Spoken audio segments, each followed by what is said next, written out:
there's infinite possibilities of who we might be. But until we experience along those lines, trying these things to whatever measure you want to try them, we don't know. And the way I look at it is that every day is like Christmas, okay? You come downstairs, or you open your eyes, and you get out of bed and you look, and here pictures this huge Christmas tree and all these presents under the tree. Now all these presents under the tree are experiences, okay, and they're all wrapped nicely. And you go and you pick up one and you rip it open, and you say, oh, I love this wrapping, it looks so good, it's got bugles on it and all that. Oh, I open this up, and you're like, oh, like many gifts, there's a lot you don't like.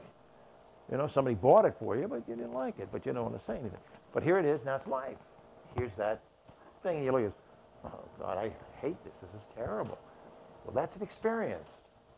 Well, the great news about it is you know a lot more now than you did before.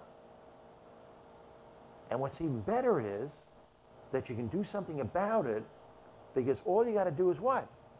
Open another gift. Make another choice. That's all you got to do. Like the spider. Okay? It's choosing to go up. Came down. It's all right, I'm going to go up now. But we all have this ability to do this. And what happens is we get confused as we are going along the way. Okay? And then we kind of feel stuck. Well, all the confusion is a pause between choices. That's all it is. Now, I used to stop there at one point. I said, okay, this is pretty good. I like this. It's very simple. Pause between choices. And then I was in the shower one day, one of my annual showers, you know. And I said, and I dropped the soap. I'm standing in the shower, and all of a sudden, soap popped out. Because I said, well, why? Why am I paused, okay? Why am I stuck? It's nice to say it's a pause between choices, but why? And it occurred to me. Because we're gathering more information to make another choice. That's the only reason we're stuck. It's the only reason we're in pause. Because we're gathering more information. We don't have enough information to make that next choice. It's that simple. So it's okay. It's okay to be stuck. You don't have to like it, but it's okay. Because being stuck or being confused, you're learning something else about yourself. Okay? As that creeps in, what happens is there's a sense of frustration that comes with it too. And frustration, all that is a signpost for you. It's like a little red flag that goes up when you feel frustrated. And say you felt frustrated with Ted, okay? It's not Ted. It's you. What it's saying is something in you needs tending. It's not the other person.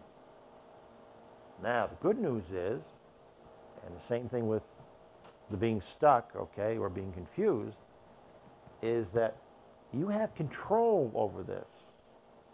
Because you can turn around, if Ted is there and you're feeling frustrated, you can turn around and say, Ted, I'm feeling frustrated right now, and let's talk about it. Can you help me with that? Well, that's fine. Ted says, why are you frustrated? And you say, oh, forget it, you know, one of these deals. Or you can say, you know, Ted, I got to run.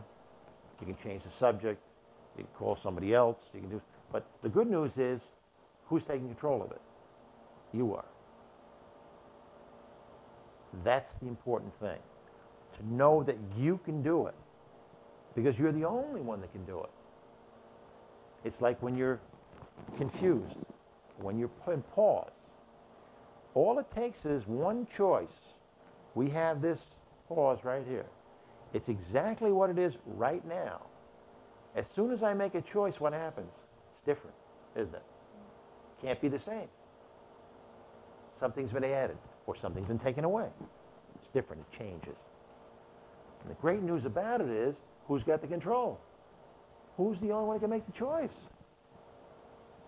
And again, it's that simple, but not always easy. And why is that? Because what happens is our mind wants to take us to another level.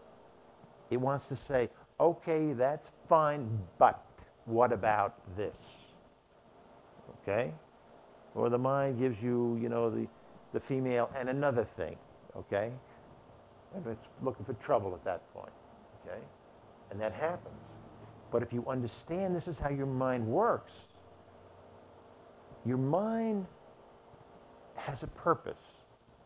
And the purpose is to help you make choices and to help you experience. Now, the mind doesn't care really what you experience. It'll criticize you because that'll be another experience, okay?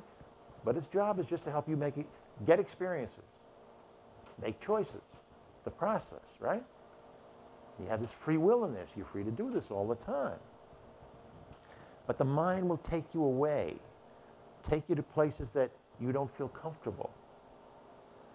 And the reason, again, you don't feel comfortable is why? Because you don't know what's there. And the mind doesn't like to go places that are uncomfortable either, outside the mind. The mind will go wherever you want to go, or wherever it decides to go within the mind. The mind does not like to go outside the mind. To here, okay? To that place, what I'll talk about, the place of feeling, or a place of core of feeling and truth, where you know, okay? Because there's no judgment.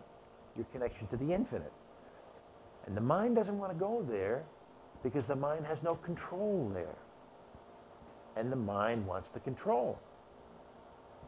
That's one of the problems, because that's what minds do. It's like, why do minds create problems? They create problems so they can solve them, because that's what they do. It's like job security, right? Just think if the mind had no problems to solve. Nothing to do, just sat around. Right? Well, we'd all probably be a lot happier, because wouldn't be judged at all, okay? Nobody would be doing anything. Everybody would be sitting there smiling, happy, smiling. Fine.